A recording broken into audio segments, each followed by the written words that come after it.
আহিছে সমগ্ৰ অসমত বৃদ্ধ সমাজ ওলাইছে ছাত্ৰ সমাজ ওলাইছে ডেকা গাভৰু ওলাইছে আই মাতৃসকল ওলাইছে আৰু সকলো দল সংগঠন এৰি শিল্পী সমাজ আহিছে সব একলগ হৈ আজি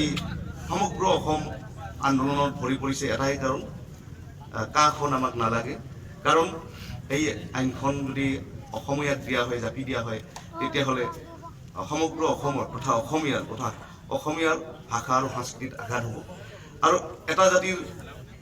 ভাষা আৰু সংস্কৃতি হৈছে মেৰুদণ্ড যিকোনো মুহূৰ্তত আমি যিকোনো উপায়ে গণতান্ত্ৰিকভাৱে শৃংখলাবদ্ধভাৱে আন্দোলন কৰি এই কাখন যাতে আমাক জাপি দিব নোৱাৰে এতিয়াতো আইনত পৰিণত হ'ল যাতে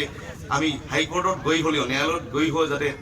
এই আইনখন যাতে আমাক জাপি নিদিয়ে তাৰ ব্যৱস্থা কৰিব লাগে আৰু সমগ্ৰ অসমে আজি ওলাইছে জাগিছে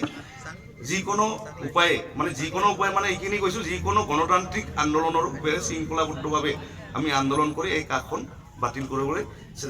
কেন্দ্ৰীয় চৰকাৰক বাধ্য কৰা অখিলভোগক কৰায়ত্ব কৰি বিভিন্ন ধৰণৰ কেছ জাপি দিয়া হৈছে এইটো কেছ জাপি দিতেও আপোনালোকৰ আন্দোলন প্ৰতিৰোধ কৰাৰ চেষ্টা কৰা চাওক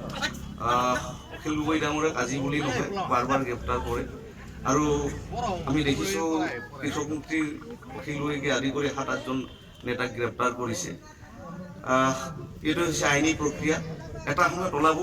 অখিল গগৈ কোন তেখেত মাওবাদী নে অখিল গগৈ সাধাৰণ জনতা এজন বিপ্লৱী জনতা যে গণতান্ত্ৰিকভাৱে বিপ্লৱ কৰি যায় আৰু দুধ কা দুধ পানী কা পানী গাখীৰ যে বগা সেইটো স্পষ্ট এদিন হ'লেও হ'বই সেইটো কনফাৰ্ম সঁচা কথা